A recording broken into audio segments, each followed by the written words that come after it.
શ્રી વીર પ્રભુ એટલા બધા કરુણા રસથી ભરેલા છે.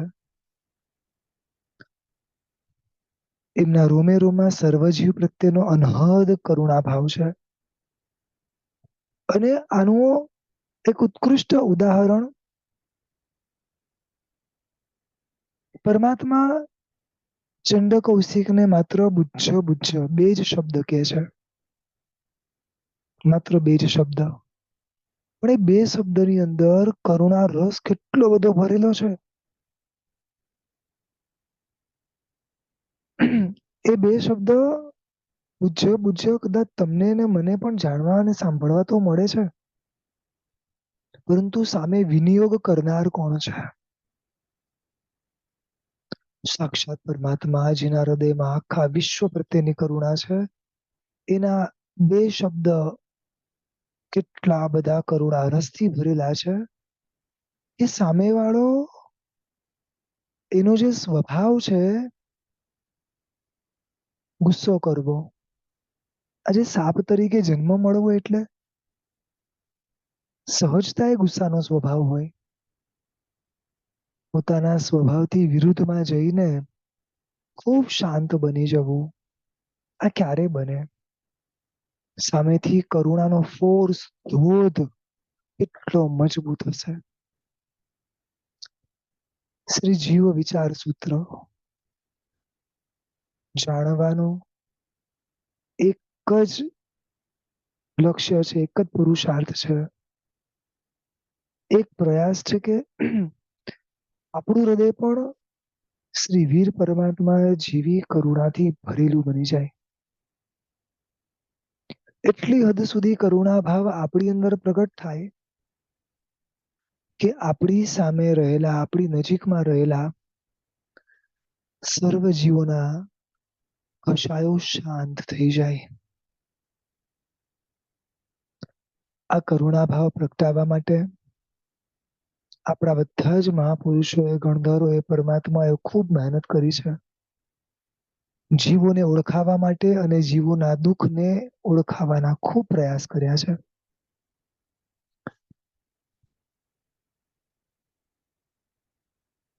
જીવોના વિચારમાં આપણે આગળ વધીએ છીએ. આજે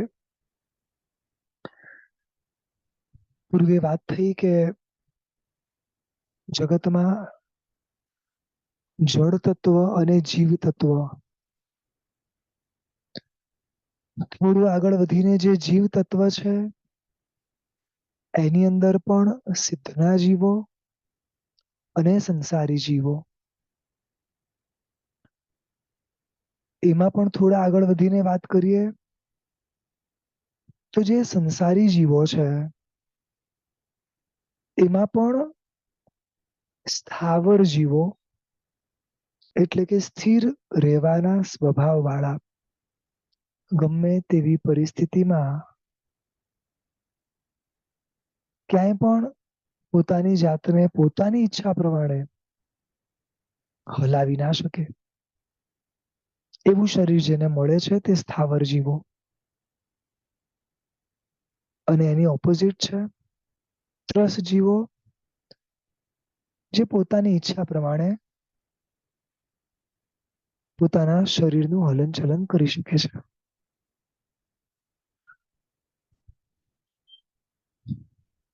આપણે સ્થાવર જીવોના ચિંતનમાં હતા અને એ જ આપણે આગળ વધીએ છીએ. આ વિશ્વની અંદર સૌથી વધારે કરુણા કરવા યોગ્ય અગર કોઈ જીવો છે તો આ સ્થાવરના જીવો છે.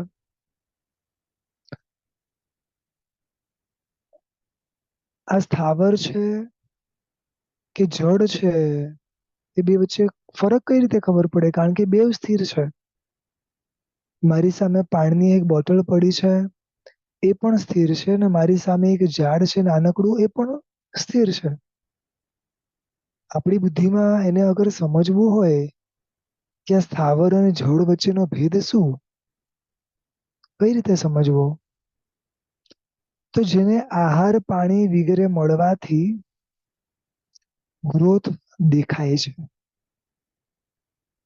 ઝાડને પાણી વગેરે આપવામાં આવે, ગ્રોથ દેખાય છે ને. આ બોટલને કઈ બી આપો, કોઈ ગ્રોથ થશે નહીં થાય. આ બધી બેઝિક ડેફિનેશનો છે જેના આધારે આપણે નક્કી કરી શકશું કે આ જળ છે કે સ્થાવર જીવ છે. હવે આ સ્થાવર જીવો બધે જ બધા માત્ર એક જ ઇન્દ્રિય વાળા છે, વન સેન્સ ઓનલી.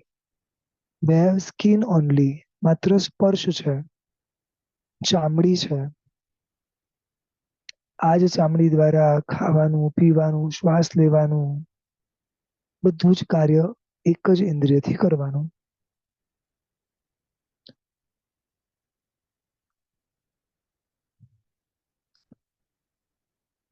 હોસ્પિટલની અંદર એક વ્યક્તિને મળવાનું થયું. ડોક્ટરે કીધું કે કેન્સરનું લેવલ એટલું હાઈ થઈ ગયું છે, આંખો જતી રહી છે, કાનની સાંભળવાની શક્તિ પણ ઓલમોસ્ટ ઝીરો થઈ ગઈ છે, સૂંઘવાની શક્તિ ઝીરો છે, કેન્સર ગળાનું છે, એટલે ન બોલી શકે છે ન ખાઈ શકે છે. શરીરમાં કાણા પાડીને ગળામાં કે ક્યાંક ત્યાંથી એને આહાર આપે છે. સમજાય છે? આવા જીવને જોઈને કેવી કરુણા આપણને ઊભી થાય. આના કરતા પણ વધારે કરુણા આ જીવો પ્રત્યે આવવી જોઈએ. ખાલી કલ્પના કરો, આ બધાના કોઈ રક્ષણ કરનાર નથી. ન કોઈ સમજનાર છે, ન કોઈ સંભાળનાર છે.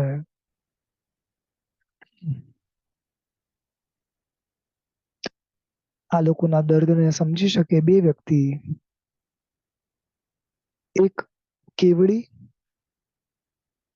જે કેવળ જ્ઞાનમાં જોઈ શકે, અને એક શુદ્ધ જ્ઞાની જે કેવડીની દ્રષ્ટિએ શુદ્ધ જ્ઞાનના આધારે એમના દર્દને સમજી શકે.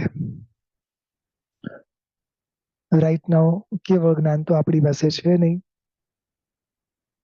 એટલે આ શુદ્ધ જ્ઞાનના આધારે જ આપણે એમના દર્દને સમજવાનું છે.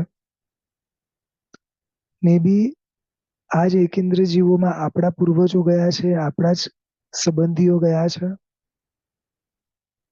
આપણો પોતાનો અનંતો ભૂતકાળ આમાં જ હતો, સ્થાવર જીવોમાં. ભવિષ્ય તો ખબર નથી. એક નાનકડા દીકરાએ બહુ સરસ મને પ્રશ્ન પૂછ્યો હતો. મને કે સાહેબ, એક આત્મા સિદ્ધનો મોક્ષમાં જાય, એટલે કે એક આત્મા સંસારી જેવો કેવળ જ્ઞાન પામે ને પછી મોક્ષમાં જાય ને પછી સિદ્ધ ગતિને પામે, તો એવું કહેવાય છે કે એક આત્મા નિગોદમાંથી બહાર નીકળે. બરોબર ને? એક આત્મા સિદ્ધિ ગતિને પામે તો એક આત્મા મોક્ષે જાય. મને કે સાહેબ, એ સિદ્ધ પરમાત્માની કરુણા એ નિગોદના જીવ ઉપર જ કેમ આટલી બધી? બીજા તો ઘણા બધા જીવ છે કે ભાઈ એક જીવ નરકમાંથી બહાર નીકળ્યો, કે એક જીવ આમ એકેન્દ્રિયમાંથી બે ઇન્દ્રિયમાં ગયો, એવું ક્યાં સાંભળ્યું છે? મેં તો નથી સાંભળ્યું. કે આવું કેવું એમ? કારણ કે સૌથી વધારે કરુણાને લાયક આ જગતમાં નિગોદના જીવો છે, અને એમાં બી અવ્યવહાર રાશિમાં રહેલા. આ વ્યવહાર રાશિ અવ્યવહાર રાશિ વિશે આગળ વિશેષ ચિંતન કરશું. પણ સમજવાની વાત એ છે કે કેવડી એટલે કે એક સિદ્ધાત્માની કરુણા કેટલી કામ કરે છે, બસ આપણે પણ સમજવું છે. આ સ્થાવર જીવોને જુદી જુદી રીતે સમજવા છે. મુખ્ય એના 5 ભેદો છે. પૃથ્વી કાય, અપકાય, તેવકાય, વાયુકાય અને વનસ્પતિ કાય. પૃથ્વી કાયના જીવને સમજવા છે, પૃથ્વી કાયની વેદનાને સમજવી છે અને પૃથ્વી કાયના જીવની હિંસાથી કઈ રીતે બચી શકાય એ સમજવું છે. ગઈ વખતે પૃથ્વી કાયના થોડા થોડા જીવો વિશે વાત કરી હતી. એમાં ગોલ્ડ, સિલ્વર વગેરે વગેરે.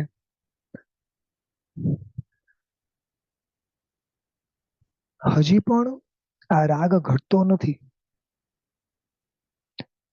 જે ભેગું કરવાનું મન થાય છે અને જે ભોગવવાનું મન થાય છે, એ બેવ આપણી અંદર તે વસ્તુ પ્રત્યેની આસક્તિ ઊભી કરે છે. સમજાય છે? બીજી વાર રિપીટ કરું છું. જે ભેગું કરવાનું મન થાય છે અને જે ભોગવવાનું મન થાય છે, એના પ્રત્યે સહજતા એ આપણી અંદર આસક્તિ વધતી જશે. અને આ આસક્તિ મે બી ભવિષ્યમાં તે જીવ સ્વરૂપે અથવા તો તેની આજુબાજુ જન્મ આપી દેશે. સોનું એક પવિત્ર વસ્તુ છે. 100% એને યોગ્ય સ્થાને વાપરવાનું પણ છે. અમુક જગ્યાએ શરીરની શોભા રૂપે પહેરવાનું પણ છે. પરંતુ બહુ સ્પષ્ટ શાસ્ત્રની વાતો લખી છે કે શરીર ઉપર એક પણ દાગીનો નહીં હોય ને, તો પણ આપણી શરીરની શોભા ઘટવાની નથી. બ્રહ્મચર્યનું તેજ એટલું ઊંચું રાખવાનું કે અનેક દાગીનાઓ પહેરવા છતાં જે તેજ બ્રહ્મચર્યનું છે, એ દાગીનાઓ તેજ નહીં આપી શકે. તમારે તેજ વધારવું છે ને, તમારે શોભા વધારવી છે ને, બ્રહ્મચર્યનું પાલન કરો. આપણે બધા છે ને બાહ્ય ઘરેણામાં અટકી ગયા છીએ. બાહ્ય વસ્તુઓમાં અટકી ગયા છીએ.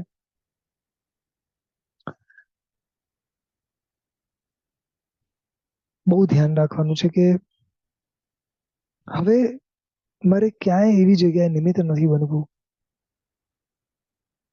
ન મારે કરવું છે કે ન ક્યાંય નિમિત્ત બનવું છે.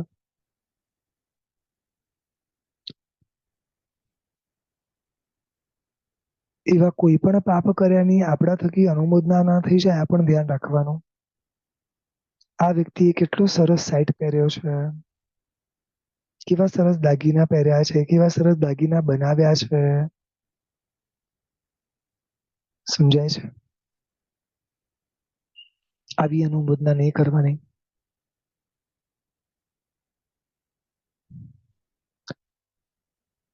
સેમ બધા જ માટે સમજી લેવાનું છે.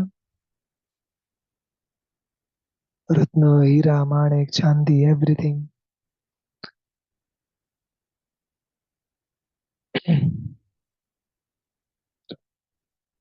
શાસ્ત્રમાં વાત આવે છે કે આ એકેન્દ્રિય જીવ જેમની અગર કોઈ હિંસા કરે તો એને ભવિષ્યમાં શું ભોગવવું પડે છે. અને એમાં બી સ્પેશિયલી જો પૃથ્વી કાયની હિંસા કરે તો એને શું ભોગવવું પડે છે.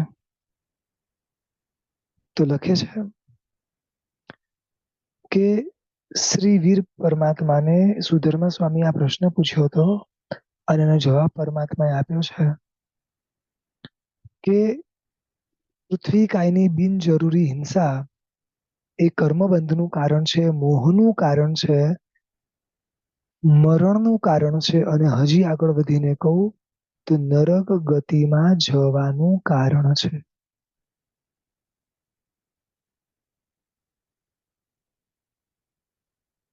દાગીનાઓ પહેરો એટલે મોહ વધે. સમજાય છે? આજુબાજુ આટલા સરસ ઘર બનાવીએ માટીથી ને બધાથી, મોહનું જ કારણ છે. અને સ્પષ્ટ લખે છે નરક ગતિમાં જવાનું કારણ છે. થોડું હજી આગળ વધીને કે છે બુદ્ધિ બીજનો નાશ કરનારું છે. જો માન હજી તો સમજણ શક્તિ ડેવલપ થઈ છે. થોડી ઘણી શ્રદ્ધા હજી ધીરે ધીરે આવી રહી છે. અને આની અંદર અગર આવા અસંખ્ય પૃથ્વી કાયના જીવોની હિંસા બિનજરૂરી કરતા જશું તો એ બુદ્ધિ બીજ આવેલું પણ નાશ થઈ જશે. આપણું તો લક્ષ્ય છે કે આ ભાવમાં બુદ્ધિબોધ લઈને જવું છે. રાઈટ.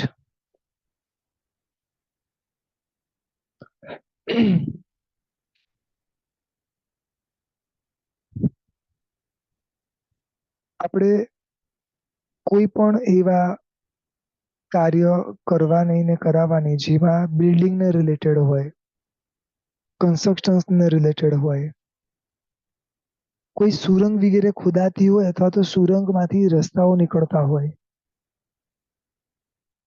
શારિકાબેન કે સાહેબ તમે કોસ્ટલ રોડ જઈ આવ્યા? અહીંયા એક બન્યો છે અમારે ત્યાં.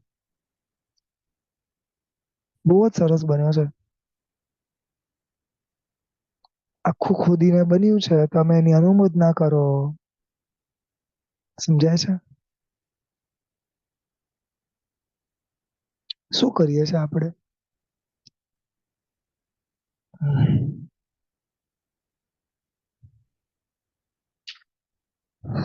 થોડા ઘણા હાજી બુદ્ધિ બીજ એટલે સમ્યક્ત્વ. થોડા ઘણા શોખ માટે કરીને આવા બધા પાપો કરીએ છીએ. થોડી ઘણી પ્રશંસા માટે કરી. આપણી આજુબાજુ જેટલા આરસ છે, ગ્રેનાઈટ છે, પથ્થરો છે, આ બધું શું છે? અસંખ્ય પૃથ્વી કાયના જીવોની ઇનડાયરેક્ટલી હિંસા અને એની વિરાધનાનો દોષ લાગે. ઘણા લોકો દલાલીનું કામ કરતા હોય છે ઘરના. ઘરના દલાલીનું કામ કરો એટલે બી દોષ તો લાગવાનું જ છે. સમજાય છે? અસંખ્ય સચ્ચિત પૃથ્વી કાયના જીવોની હિંસાના દોષ લાગે. આપણે ત્યાં એવા એવા શક્તિમંત શાવકો છે જે આખી આખી ખાણ ખરીદી શકે છે આરસની, છતાં એ ખરીદતા નથી. દેરાસર માટે જોઈએ તો બસ જેટલું જોઈએ એટલું ખરીદે છે. કેમ કે અસંખ્ય પૃથ્વીકાની જીવની હિંસાનો દોષ માથા પર શેના માટે લેવો? આવી રીતે ઘણી નાની નાની જગ્યાઓ છે જે પણ પૃથ્વી કાયના જીવની હિંસા આપણને ખબર હોય કે અહીંયા થાય છે તો બસ પહેલો પ્રયાસ બને ત્યાં સુધી હવે કોઈ કરવું નથી. એમાં બી ઘણી વાર શું થાય ખબર છે કે અમુક પ્રકારના જીવો એવા છે જેમાં પાપડ ખારો, ખારો આ બધું આગળ આવશે. આમાં બી બિનજરૂરી હિંસાઓ થાય છે. એમાં બી ઘણી વાર છે ને આપણે આપણા ઘરોમાં માટી નાખતા હોઈએ છે પેલા ઝાડ માટે. તો એમ કે છે શાસ્ત્રમાં સ્પષ્ટ કે ઝાડ માટે જે માટી હોય એ બધી માટી લગભગ સચિત હોય છે. એટલે કે સજીવ હોય છે. તમે જોજો એની ઉપર લીલ ફૂગ પણ તમને થતી દેખાશે.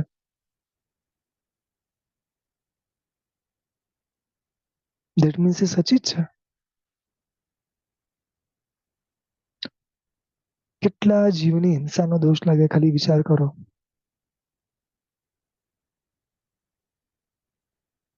થોડું સમજીને એક નિયમ લો. કાચું મીઠું નહીં વાપરવાનું. ક્યાંય બીચ ઉપર માટીમાં રમવા નહીં જવાનું. ક્યાંય ખાડા ખોદાયેલા હોય તો એની ઉપર ચાલવાનું નહીં. કોઈ પણ મસાલા વગેરે તમે બનાવો તે દરેક મસાલામાં કાચું મીઠું વાપરવાનું નહીં. બસ આટલું પણ જો કરશું તો અનેક પ્રકારના પૃથ્વી કાયના જીવની હિંસાના દોષથી ક્યાંક થોડા ઘણા અંશે બચી શકશું. આપણે છેલ્લે અહીંયા સુધી જોયું તું સોના ચાંદી સુધી. હવે આગળ બતાડું છું સેઢી એટલે શું? ચૂનો. સફેદ કલરનો ચીકણો એક પથ્થર આવે છે જમીનમાં થી નીકળતો હોય છે લખવા માટે, ચોકમાં, દંતમંજનમાં, જંતુનાશક દવાઈ વગેરેમાં. કાચ તથા સિમેન્ટ બનાવવામાં આનો ઉપયોગ થાય છે અને ખડી દ્વારા લોખંડ વગેરે પણ શુદ્ધ થાય છે. ચૂનાના મોટા મોટા પહાડો પણ ઘણી જગ્યાએ હોય છે. જ્યાં સુધી આ બધી જ વસ્તુ પોતાના મૂળ દ્રવ્ય સાથે અટેચ છે ત્યાં સુધી આ સચિત છે, એનાથી છૂટું પડે એટલે અચિત છે. પછી વન્ય, આ શું છે? એક લાલ પ્રકારની માટી છે. પૂર્વના કાળની અંદર આને ઘઉંમાં, ચોખામાં અને શેરડી વગેરેના જે ખેતરો થતા, ખેતી થતી એમાં આનો વપરાશ થતો. ભિન્ન ભિન્ન પ્રકારના ચિત્રો બનાવવા માટે અને આપણા વાસણો ઉપર કલર લગાડવા માટે પણ આ માટીના ઉપયોગ થતા હોય છે. પછી એક અરેનેટય કરીને છે, જીપ્સમ જેને કહેવાય છે, સફેદ પ્રકારની માટી છે. ઘણા બધા એવા સફેદ માટી ભેગી થઈને આવો એક પથ્થર બને છે અને એમાં એવું છે કે પોતે પથ્થર એકદમ નરમ હોય અને કાચ, દારૂ આ બધું વસ્તુ બનાવવામાં ઉપયોગ થતો હોય છે. દવામાં, ખાદમાં, કોસ્મેટિક્સમાં આ બધામાં આનો ઉપયોગ થતો હોય છે. પછી પલેવા કરીને એટલે સેલ ખડીને કરીને કહેવાય છે. આ પણ એક પ્રકારનો એક નરમ પથ્થર છે. મોટા ભાગે રાજસ્થાન વગેરેમાં આ મળતો હોય છે. આ ઠંડા પથ્થર હોય છે. માર્કિંગ પેન્સિલ વગેરે બનાવવામાં આનો ઉપયોગ થતો હોય છે. દિવાલ અને ફ્લોર ટાઇલ્સ વગેરેમાં પણ આનો ઉપયોગ થતો હોય છે. રસોડામાં જે પ્લેટફોર્મ વગેરે બનાવીએ છીએ, વોશ બેસિન વગેરે, સ્વિચ બોક્સ વગેરે, મૂર્તિ આદિ આ બધી જ વસ્તુ બનાવવામાં આનો ઉપયોગ થાય છે. એટલે આના ઉપરથી વિચારો કે આપણા ઘરમાં ક્યાં ક્યાં કેટલી જગ્યાએ આ બધી વસ્તુનો ઉપયોગ છે. સ્વિચ બોર્ડ તો આપણી જગ્યા બધા ઘરોમાં બધે જ છે. આ બધા જીવોને મારીને આ બધી વસ્તુઓ બનતી હોય છે. સોફ્ટ સ્ટોન કરીને આને કહેવાય છે. પછી અભ્રક કરીને એક આવે છે, માઇકા એનું નામ છે. આ પણ એક ખનિજ પદાર્થ છે, ચમકીલા પદાર્થ આવે છે. એકદમ ચીકણો અને નરમ આનો સ્વભાવ એટલે સ્પર્શ હોય છે. 5 જુદા જુદા કલરનો હોય છે. આ સફેદ પથ્થર બારીના કાચ વગેરે બનાવવામાં વપરાય છે અને આનાથી કોમ્પ્યુટર, ટેલિફોન, રબર, રંગ, ઉત્તમ દર્પણ, હીટર, ઇસ્ત્રી, રેડિયો, મોટર, એન્જિન આ બધું જ આમાંથી બને છે. હવે આપણી ગાડીઓમાં કેટલા એન્જિન લગાડેલા છે, કેટલાય દર્પણ છે, કેટલી ઇસ્ત્રીઓ આપણા ઘરોમાં છે, મોટરો છે, રેડિયો છે. સમજાય છે? વિચારી લો, પૃથ્વી કાયના મળદાઓ આપણે ક્યાં ક્યાં ગોઠવેલા છે. સમજાય છે? ઘરમાં જ્યાં દ્રષ્ટિ કરશો ને ત્યાં બધે દેખાશે. પછી એલમ એટલે કે ફટકડી. ખારી માટી છે એક પ્રકારની. સોરઠ દેશના જંગલોમાં સૌથી વધારે આ મળે છે. ક્ષારનું પ્રમાણ બહુ વધારે હોય છે અને સફેદ, પીળા, લાલ વગેરેની પણ હોય છે. આનો ઉપયોગ કપડાઓના રંગ કરવામાં પણ થાય છે. હવે એક વસ્તુ તો આપણને ખબર છે કે પાણી ડોળું હોય તો એની ગંદકી સાફ કરવામાં પણ આનો ઉપયોગ લગભગ આપણે કરતા હોઈએ છીએ. ઔષધિમાં અને રંગ વગેરે બનાવવામાં પણ આ વસ્તુ વપરાતી હોય છે. હવે બીજી એક વસ્તુ આવે છે, તેજન કરીને એક માટી આવે છે. તેજનતુરી માટી એવી હોય છે જે આજના કાળમાં નથી, હશે તો આપણને ખબર નથી. ગોલ્ડ વગેરે બનાવવા માટે આ વપરાય છે. લોખંડ વગેરે હોય ને એને મેલ્ટ કરી દો અને આ માટીનો ઉપયોગ એની અંદર કરો, મિક્સ કરો એટલે બધે બધું લોખંડ શું બની જાય? ગોલ્ડ. છે તમારા કોઈ પાસે? હોય તો થોડી મોકલજો. શાસનને ઘણી જરૂર છે. આપણા ઘણા સાધર્મિકોને જરૂર છે, ઘણા સત્કાર્યો માટે જરૂર છે. સોડિયમ એટલે કે ક્ષાર, આપણી ભાષામાં ખાર. આ પણ ઘણી સાજી ખાર, નવસાર, પાપડ ખાર, જવ ખાર આ બધી અલગ અલગ પ્રકારની મળે છે.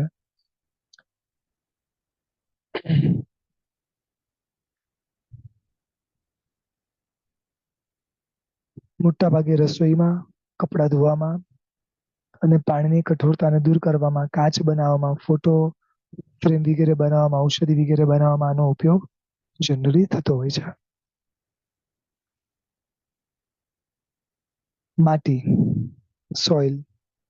અલગ અલગ પ્રકારની અનેક પ્રકારની માટીઓ છે. જે આપણે પૂર્વે બી વાત થઈ હતી કે જમીનની 4 આંગળ નીચે ખોદો એટલે બધી સચિત માટી તમને મળે. પછી પહાણો એટલે પથ્થર, સ્ટોન. જુદા જુદા અનેક પ્રકારના સ્ટોન છે. આમાં લાવારસ વગેરેથી બનેલા પણ જે હોય છે ને ગ્રેનાઇટ વગેરે કહેવાય છે. એ બહુ જ કઠોર હોય છે. જમીનમાં ઘણા સમય સુધી પડ્યા રહેલા અનેક પ્રકારના પણ સંગેમરમર વગેરે પથ્થર હોય છે. હવા, પાણી ના ઘર્ષણ વગેરેથી પણ અનેક પ્રકારના રેતીવાળા પથ્થરો બનતા હોય છે. અનેક પ્રકારના આવા તો પથ્થરો છે. આપણા ઘરો પણ બને છે આવા બધા પથ્થરોથી જ. નાનપણમાં સમજણ નહોતી અને આવા બધા પથ્થરોથી રમતા હતા બોલો. હા, આવા બધા પથ્થરોને ઉછાળે ને ઉછાળીને રમતા હતા. પછી સોવીરંજણો એટલે શરૂમાં એન્ટીમની કરીને કહેવાય છે. એક પ્રકારનો આ પણ એક ખનિજ પદાર્થ છે.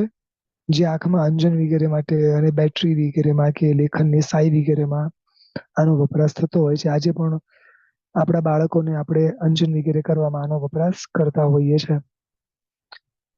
લૂણ એટલે કે મીઠું. સિંધાણું, કાળું મીઠું વગેરે. હવે પલ એટલે કે મોતી. મોતી મોટા ભાગે સીપમાંથી મળતું હોય છે એટલે કે દરિયાઈની એક પેદાશ છે. ગોળ હોઈ શકે છે, કઠોર હોઈ શકે છે, ચીકણા હોઈ શકે છે, સફેદ હોય, હલકા પીળા પણ હોઈ શકે છે, વજનદાર ચમકવાળા પણ હોઈ શકે છે. હવે અમુક ગ્રંથોમાં મોતીને પૃથ્વી કાયમાં જ કીધો છે અને મોતીના 8 પ્રકારે ઉત્પત્તિ બતાડી છે કે કઈ કઈ જગ્યાએ મોતીની ઉત્પત્તિ થાય છે. બહુ સરસ આ જાણવા જેવી વસ્તુ છે. હાથીના કુંભ સ્થળમાં મોતીની ઉત્પત્તિ ક્યાં થાય? તો હાથીના કુંભ સ્થળમાં મોતીની ઉત્પત્તિ થઈ શકે છે. શંખની અંદર મોતીની ઉત્પત્તિ થઈ શકે છે. ત્રીજા નંબરમાં માછલીના મોઢામાં શંખની ઉત્પત્તિ થઈ શકે છે. ચોથા નંબરમાં વાંસ કરીને આવે છે. વાંસમાં પણ ઉત્પત્તિ થતી હોય છે. પાંચમા નંબરમાં વરાહ એટલે કે જંગલી સુવર આપણી ભાષામાં એની દાઢમાં પણ આ મોતીની ઉત્પત્તિ થતી હોય છે. છઠ્ઠા નંબરમાં સાપના મસ્તક ઉપર મોતીની ઉત્પત્તિ થતી હોય છે. સાતમા નંબરમાં વરસાદમાં એટલે કે મેઘમાં પણ થતી હોય છે. અને આઠમા નંબરમાં છીપલાઓમાં મોતીની ઉત્પત્તિ થઈ શકે છે. ઘણા બધા આના ક્વોલિટીઝ છે, ગુણો છે. અનેક રીતે આના ઉપયોગ થતા હોય છે. ભસ્મ વગેરે બનાવીને ઔષધિઓમાં પણ પૂર્વના કાળમાં વપરાતા હતા. એની માળાઓ પણ પહેરતા, માળાઓ પણ લોકો બનાવતા. હું હમણાં વચ્ચે ગયો તો 2 વર્ષ પહેલા જાપાન. ત્યાં આગળ મેં જોયા હતા ઘણા બધા અલગ અલગ પ્રકારના મોતીઓ. એટલે ઘણી બધી જગ્યાએ ખૂબ હિંસાથી પણ આ વસ્તુ બનતી હોય છે, પ્રચુર હિંસાનું પ્રમાણ હોય છે. એટલે બહુ ધ્યાન રાખવાનું, જેટલું બને એટલું અવોઈડ કરવાનું. જો કે આપણે ત્યાં મોતીઓના દાગીનાઓ પહેરવાનો ટ્રેન્ડ થોડો ઓછો છે, પરંતુ છે જેને છે એને છે. તો આ બધામાં પણ ખૂબ ધ્યાન રાખવાનું કે આપણે ક્યાંય કોઈ જીવના હિંસાનું કારણ ના બનીએ.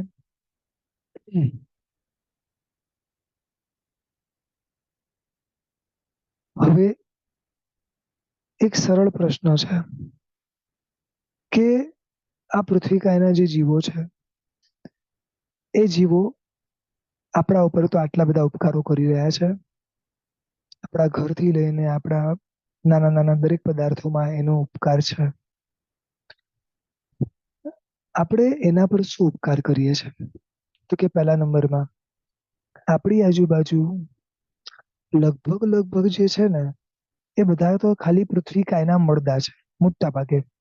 હા, માટી, મીઠું, ખારો વગેરે છે જે સચિત છે. પરંતુ એ સિવાય તમે જોશો તો બધા મળદા છે. રાઈટ? સૌથી પહેલા આ દ્રશ્યને જોઈને આપણે ચિંતનમાં ઉતરવાનું છે કે એક વાર એક ભવ પૂરો થયો એની પછી આપણા શરીરથી શું શું બની શકે એમ છે. અગર હું પૃથ્વી કાયમાં જન્મ પામું તો મારા શરીરમાંથી શું શું બની શકે એમ છે. ખ્યાલ આવે છે? અને એ ભવોની અંદર તો કોઈ સમજણ જ નથી. રાઈટ?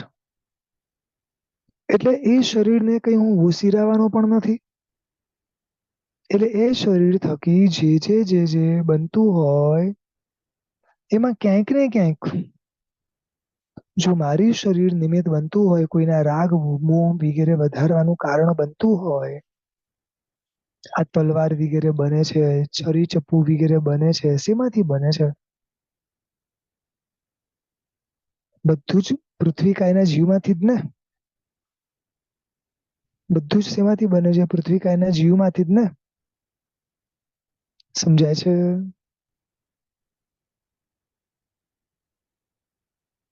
ખ્યાલ આવે છે?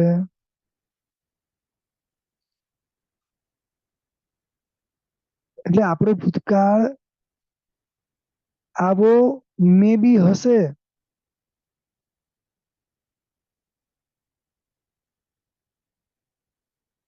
હલો, મારો અવાજ આવે છે? એટલે આપણો ભૂતકાળ મે બી હશે આવો. તો આ જોઈને સૌથી પહેલા કોઈ પણ નજીકમાં શમણ સમણી ભગવંતો પાસે જઈને પૂતગલ ઉસીરાવાની ક્રિયા કરી લેવાની. સમજાયું? હું કોઈક ભાવમાં પૃથ્વી કાયમાં લોખંડ રૂપે કે કોઈ પણ રૂપે અલગ અલગ સ્ટીલ રૂપે જ્યાં પણ જન્મ પામ્યો હોય છે અને અત્યારે એ વસ્તુથી ક્યાંક ને ક્યાંક કોઈક ને કોઈક જીવની હિંસા કે ક્યાંક શોભા કે ક્યાંક મોહ રાગ વગેરેનું જો કારણ હજી પણ બનતું હોય એને વોશીરાવી દો. બીજા નંબરમાં જ્યાં જ્યાં પોસિબિલિટી છે કે આ સચિત હોઈ શકે છે ત્યાં આગળ પગ પણ નહીં મૂકવાનો અને સ્પર્શ પણ નહીં કરવાનો. રિપીટ કરું છું, બરોબર સમજો. પગ પણ નહીં મૂકવાનો અને સ્પર્શ પણ નહીં કરવાનો. આપણા ઘરોમાં પૂર્વે પણ કહ્યું હતું, કાચું મીઠું ઝીરો કરી નાખવાનું. જીવતે જીવતા જીવને આપણે કેવી રીતે નાખી શકીએ બળતી આગમાં, ઉકળતા તેલમાં. સમજાય છે?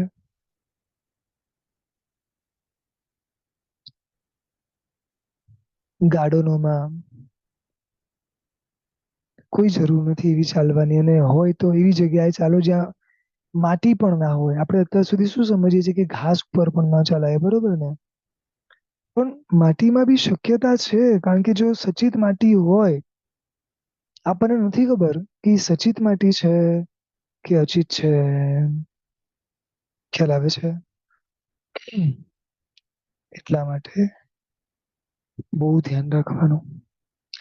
સિંધાણું આવે છે, કાચું મીઠું સિંધાણું વગેરે આવે છે જે તમે વાપરી શકો. બાકી એ સિવાય જે ભઠ્ઠીમાં શેકાતા હોય એ તમે વાપરી શકો છો. કાળા નમક ને ઘણું બધું કહેવાય છે. બેઝિકલી હવે એક નાનકડો પ્રયાસ કરવો છે કે બસ પૃથ્વી કાયના જીવની હિંસા કરવી નથી. ઘણા શ્રાવક શ્રાવિકાઓનો પ્રશ્ન છે કે મીઠું શેકીને ઘરે વપરાય? તો જે પ્રમાણે મારા ધ્યાનમાં છે એ પ્રમાણે આપણા નોર્મલ અગ્નિથી અગર જો મીઠું ને શેકીએ તો એની અંદર જીવ ચ્યવે એવી ગેરંટી નથી. એટલે શક્યતા છે કે એમાં જીવ હોય. સમજાયું? તમે ખાલી કલ્પના કરો કે ભઠ્ઠી જે હોય ને મોટી મોટી, એમાં જ એને કરવામાં આવે તો એમાંથી જીવ નીકળે છે. અથવા અથવા તમે જયારે કુક કરો છો ત્યારે અન્ય દ્રવ્ય સાથે જયારે મિક્સ થાય અને અગ્નિનું શસ્ત્ર લાગે તો સમજાય છે.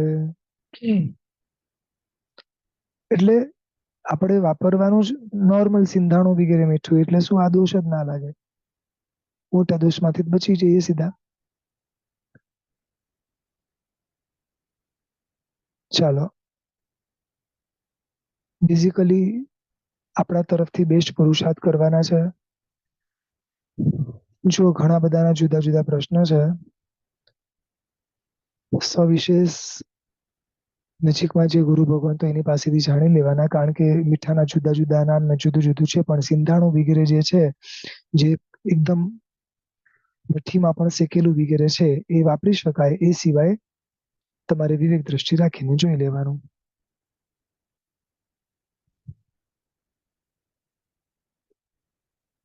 એક હવે પૃથ્વીકાયના જીવ પછી આવે છે અપકાયના જીવો.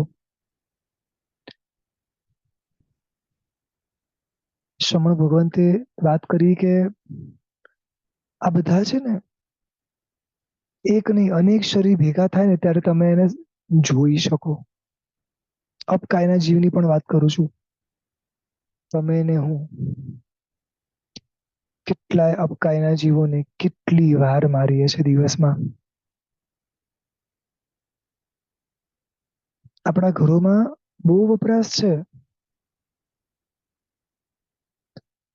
અને એમાં પણ ઘણીવાર ખાલી અપકાયના જીવ સાથે વનસ્પતિ અને મે બી ત્રસકાયના જીવોની પણ હિંસા થાય છે. કારણ કે છે ને વનસ્પતિમાં એક નિયમ છે, જથ્થા જલ તત્વ વણ. એટલે કે જ્યાં જલની હોય ને ઉત્પત્તિ, ત્યાં એની સાથે સાથે વનસ્પતિના જીવની ઉત્પત્તિની શક્યતા પૂરેપૂરી છે. એટલે ઘણી વાર આપણને તો એવું લાગે કે ખાલી પાણીના જીવો મરે છે.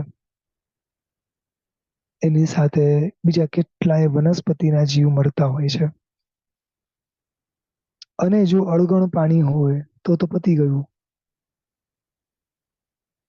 આજે નથી સાંભળતા કે એક ડ્રોપની અંદર મોર દેન 36,000 જીવો સાયન્સે જોયેલા છે. સાયન્સે ઇન વન ડ્રોપ 36,000. પરમાત્માએ તો એનથી વધારે જોયા છે. અને આજે 36,000 જોયા છે એ અપકાયના નહીં. કારણ કે એ તો હાલતા ચાલતા જોયા છે. તો હાલતા ચાલતા તો અપકાયના હોય જ ના શકે ને. હલન ચલન કરી શકે દેટ મીન્સ કે ઈ સ્થાવર જીવ નથી, એટલે કે અપકાયનો જીવ નથી. એ ત્રસ જીવ છે, બે ઇન્દ્રિય કે તે ઇન્દ્રિય જીવ છે. તે સમજાય છે?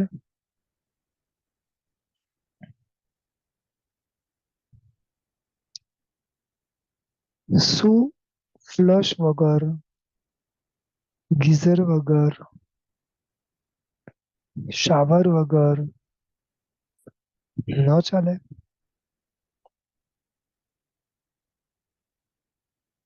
ગાડીઓ ધોવાય છે અળગણ પાણીથી.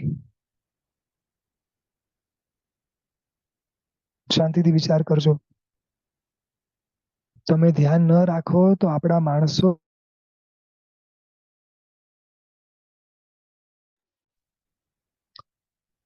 કપડા અને વાસણો એ પણ ધોવે છે અળગણ પાણીથી. હજી તમને આગળ કહું તો આપણે જ્યાં બારે જમવા જઈએ છે ત્યાં આગળ બધી જ રસોઈ બને અળગણ પાણીથી. કહેવાય કે હું જૈન ખાઉં છું.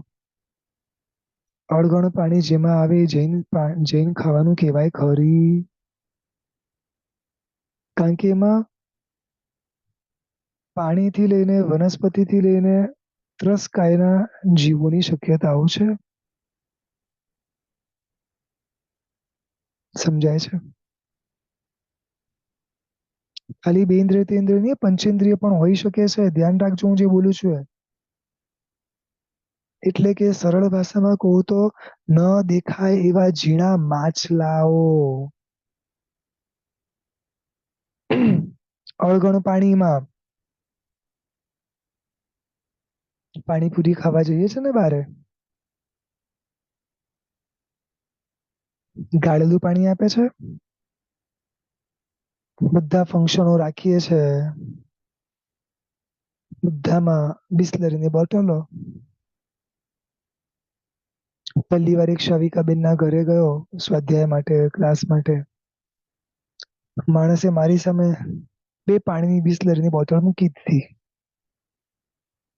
હવે મોટા ઘરોના વ્યવહાર જ એવા હોય. કોઈ બી આવે સીધી બિસ્લરીની બે પાણીની બોટલ મૂકી દેવાની.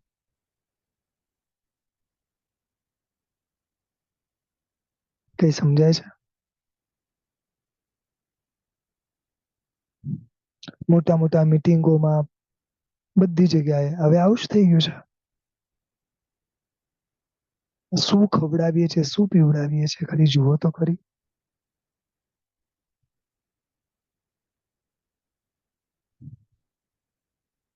ઘણા લોકો તો પ્રાઉડ થી કે અમે બિસ્લરી ની છે તો બીજું કોઈ પીતા જ નથી. એ સિવાય તો અમે વાપરતા જ નથી.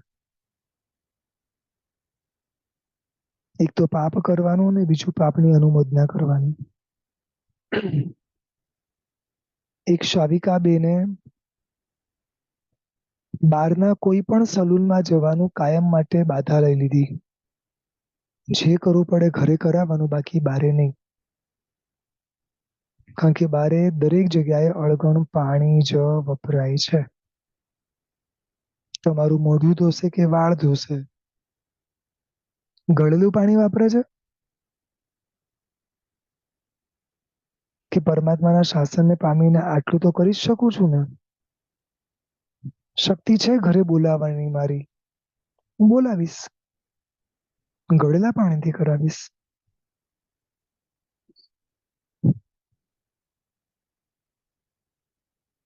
સમજાય છે?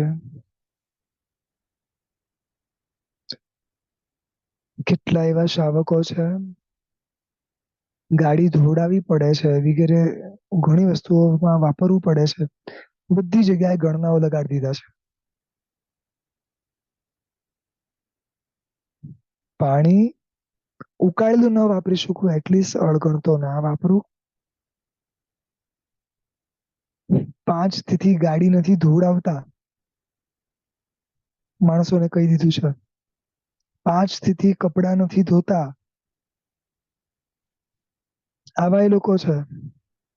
રેવાય શાવકો છે. એક ગ્લાસ પાણીથી સ્નાન કરે છે.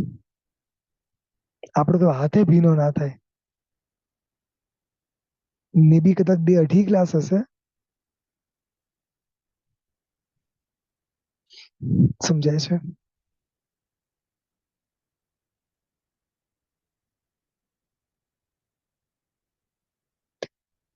એટલે આપણે વિચારીએ કે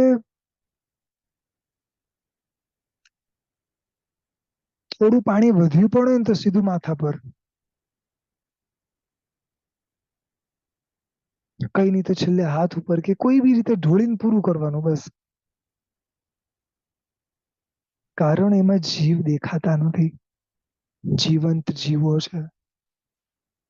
અને હજી બી કહું છું, એક હાથમાં જે ડ્રોપ આવે છે એમાં પણ ગણી ન શકાય એટલા અસંખ્ય પાણીના શરીરો છે, એટલે કે જીવો છે. ગળેલા પાણીની વાત કરું છું.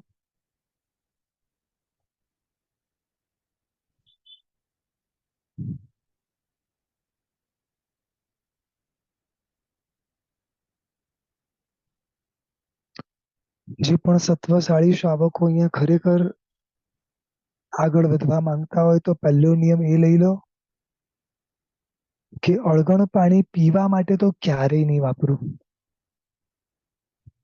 આટલા તો સત્વશાળી બની શકો કે ના બની શકો? ક્યાંક પ્રોગ્રામોમાં જશું ને એવી કઈ ઇમરજન્સી જેવું લાગશે તો હાથમાં રૂમાલ તો છે ને, એ રૂમાલથી બી ગાળીને પી લેવાનું. પણ આટલું તો નિયમ લઈ જ લો કે હું આ જીવન હું અળગણ પાણી નહીં પીવું. હું એક શાવક ભાઈને મળ્યો હતો, હોસ્પિટલાઇઝ હતા. ખાવાનું પીવાનું બધું હોસ્પિટલમાંથી જ આવતું હતું. જસ્ટ ઓપરેશન કરીને બહાર લાવેલા હતા. ડોક્ટરે કીધું થોડું પાણી પીવડાવો તો પીવડાવો અને પછી થોડી વાર પછી જરાક લિક્વિડ આપજો. ઓલમોસ્ટ થોડા હોશમાં આવ્યા હતા અને નર્સ એમને પાણી પીવડાવતી હતી. એમનો પહેલો પ્રશ્ન શું હતો ખબર છે? એમની દીકરી હતી, હું હતો બાજુમાં. આ પાણી ગળેલું છે? આખી જિંદગી ગળેલું પાણી પીવાના સંસ્કાર છે. એટલે આ અડધી ભાન એ દશામાં પણ, અડધા ઊંઘમાં પણ એને આમ યાદ આવ્યું. તમારા ને મારા મરણ સમયે અગર કોઈ પાણી પીવડાવતું હશે તો આ પ્રશ્ન નીકળશે આપણા મોઢામાંથી? એક શમણ ભગવંત, ખૂબ તરસ લાગી છે, ભયંકર ગરમી છે. પોતાના પિતા મહારાજને કહી રહ્યા છે કે પિતા મહારાજ નથી રેવાતું, નથી રેવાતું. પિતા મહારાજે કીધું કે આગળ જઈએ ત્યાં આગળ ઉપાશયમાં જઈને વાપરી લેશું. પણ હજી ઉપાશય ઘણો દૂર હતો. ગરમી ભયંકર હતી અને તરસ એનાથી વધારે હતી. રસ્તામાં એક નદી આવી. પિતા મહારાજ સમજી ગયા કે આ હવે આગળ વધે એમ જ નથી, ઉભો થઈ શકે એમ જ નથી પોતાના દીકરા મહારાજ. એટલે પિતા મહારાજ જરા લિનિયન બન્યા, પોતાની રીતે એમને આગળ વધી ગયા કે હું હાજર હોઈશ ને તો મારી હાજરીમાં કદાચ આ પાણી નહીં પીએ. પોતે આગળ નીકળી ગયા. એટલે બાળમુનિ ખૂબ તરસથી પીડાતા હતા. નદી પાસે આવ્યા, હાથમાં પાણી લીધું. પાણી લેતાની સાથે હાથ ધ્રુજવા લાગ્યા. કરુણાના સંસ્કાર પડ્યા હતા ને, શું આ જીવોનો હું સ્પર્શ કરું છું? જીવતે જીવતા જીવ મારા હાથમાં. એક સેકન્ડ થી વધારે રાખી ના શકે, આ બધું પાણી પાછું મૂકી દીધું. મારા જીવન માટે આટલા બધા જીવોનો સંહાર કરવો નહીં. ના પીધું એ બાળમુનિએ. આયુષ્ય પૂરું થયું પણ ના પીધું. તરત જ સીધા દેવલોકમાં જન્મ પામ્યા. મારો પ્રશ્ન આપ સર્વે વડીલોને આટલો જ છે, દીક્ષા ક્યારે લેવાશે ખબર નથી. સંપૂર્ણ ઉકાળેલું પાણી કાયમ માટે ક્યારે વાપરશું ખબર નથી. પરંતુ આટલો તો નિયમ જીવનમાં લાવી શકીએ ને, કે જીવનના અંત સમય સુધી હું અળગણ પાણી પીવા માટે તો ક્યારેય નહીં વાપરું. મારી ઈચ્છા છે કે આપ સર્વે મને ગુરુ દક્ષિણામાં આ વસ્તુ આપો. માંગવાનો હક છે ને? તો તમારું આપવાનું કર્તવ્ય છે. બહુ નાની વસ્તુ માંગી છે મેં, બહુ જ નાની વસ્તુ માંગી છે. આ જીવનમાં છેલ્લા શ્વાસ સુધી દીકરા દીકરી બધાને કહી રાખવાનું કે ગમે તે થાય બેટા, હોસ્પિટલમાં હો કે અહીંયા હો, મારા મોઢામાં અળગણ પાણી ના જવું જોઈએ. ખૂબ ખૂબ ધન્યવાદ સર્વે શ્રાવક શ્રાવિકાઓને. આપ સર્વે તરફથી આ જ અપેક્ષા છે. બસ નાના નાના પાપોથી બચવું છે. જે શક્ય છે ત્યાંથી શરૂઆત કરવી છે અને પછી સમય જતા શ્રવણ ભગવંત જેવું સંપૂર્ણ જીવન જીવવું છે. આજે અળગણ પાણી છોડીએ છે, કાલે સચિત પાણી પણ છોડશું. આજે શરૂઆત કરશું તો ધીમે ધીમે ધીમે આગળ વધશું. આવા અનેક અનેક અનેક શાસ્ત્રમાં દાખલાઓ છે. અયમુત્તા મુનિનો પણ આ જ દાખલો છે. પાણીના જીવોને વિરાધના કરી અને પશ્ચાતાપના ભાવમાં ગયા.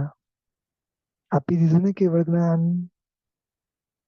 બસ આપ સર્વે એકબીજાના કલ્યાણ મિત્ર બનજો. એકબીજાને બસ કહેતા રહેજો કે મેં આ નિયમ લીધો છે, તું બી લે છે. કોઈ શરમ રાખવાની જરૂર નથી.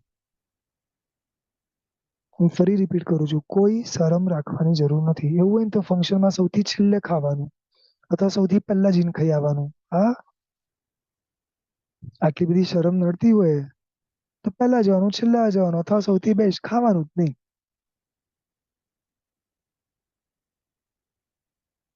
આટલો સરસ નિયમ લીધા પછી દુનિયાની કોઈ ચિંતા કરવાની જરૂર નથી. સમજાયું? પાણીના અંદર રહેલા, અળગણ પાણીમાં રહેલા અસંખ્ય ત્રસ જીવો આપનો કાયમ માટે ઋણી રહેશે. આ ભવ પૂરતો તો પાક્કું.